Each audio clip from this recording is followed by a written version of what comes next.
Hi, welcome to Girls Dreaming Big's video blog series where we feature amazing women and sharing their story.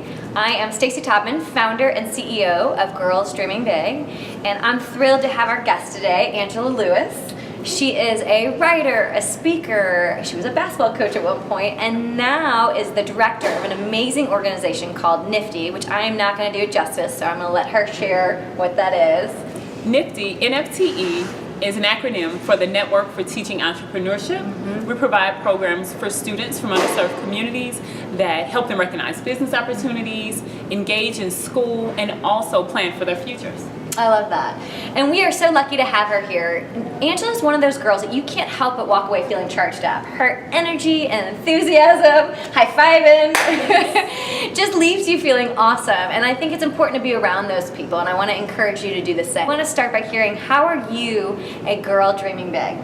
I am a girl dreaming big because I cannot stop dreaming. I dream all the time, and I think, and I love ideas. You know, if we really step back from the busyness of our day-to-day lives, we realize that everything around us is somebody's idea. From the video camera that this is being recorded on, you know, to the file cabinet, to the chair, to the dry erase boards. And innovation transforms lives. And innovation really propels people forward. And so I'm a girl that dreams big because I'm always thinking and dreaming and seek and find inspiration in the smallest and simplest things in life. That is so good. So what gives you that courage? Because not everyone walks around realizing like, oh, that chair, someone thought of that idea. You know, like that takes courage to dream and achieve big. So what helps you to have that? I'm just a little off, just a little. And so I surround myself with people who are just like me, who are dreamers, who are thinkers, they're doers. But aren't we all just a little bit off? I kind of love that. Okay, I think good that's point. huge. You're right. I love that you own it.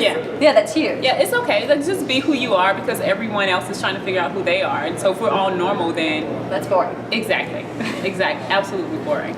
So, you know, I dream because I'm around dreamers and thinkers and people who really are excited about life. And to be honest, I'm around people that love me. I only talk to people that love me and that I love them. And so I'm really intentional about who I let in my circle, because if there are people, you know, who are going another way or pulling me another way, then I know it's not good for me. So I'm really, really seriously, intentionally focused on certain types of people in my life. I think that's a great takeaway, and I hope you guys listen to that one. And those other people, though, I don't talk about them. I just let them be, because then you're giving them energy. So if you talk about all those people who aren't helping you dream big, then it's just like them being in your life. Because you keep the ghost of who they are around and luring in your mind. And we only have so much energy to give, and energy begets energy. Absolutely. So that's great advice, but do you have any other advice that you would give your younger self? Take care of me. That's what I would say. No sometimes.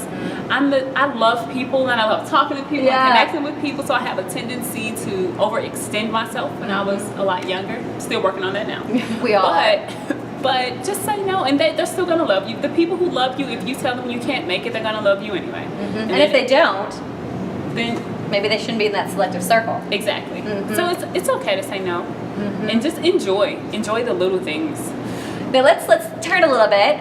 Let's talk about, what are you doing now? How did you get to where you are? Because to be the director of NFTE is huge, and this position didn't exist 6 months ago. And so, how did you get there? I got here because I did a lot of different things that I loved, and none of them brought me directly here.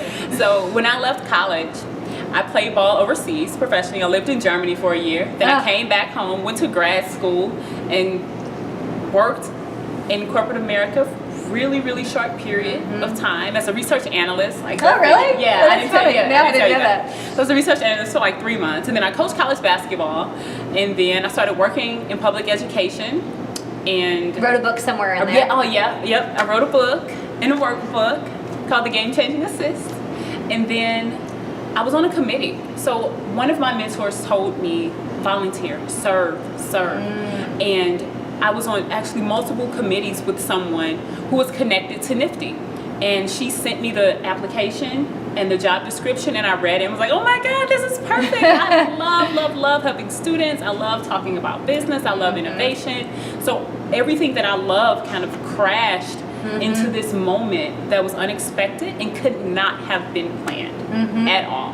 Follow what you love, and you never know. You just never know. And I think that's a huge win, and you've been doing amazing. And I love talking about big wins, but I think it's important to also talk about times we struggle.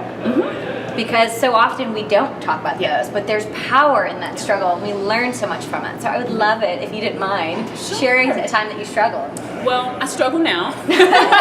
Don't we all? I struggle all the time, but I love to struggle. Like, I love doing things that are hard, because once they're done, it feels so good. Yeah. You know, when I was in the 5th grade, I was 5'8". I was 10 years old, 5'8" tall. So I was really uncomfortable in my own skin and did not have very high confidence at all. And then I started playing sports. And for some reason, I just stayed with it, right? I stayed with it.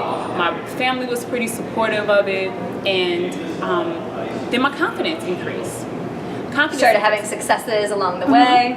But I would still lose games. I would still be dogs hired with training. You know, it was still hard. Like, I don't want to sit here and make it seem like, oh, like all of this has been easy. Even the job I have now, a lot of things I hadn't done before this job. So I'm constantly learning and growing. And so what I hear a lot of students saying is, oh, it's hard. Or the first question they'll ask is, well, is it hard?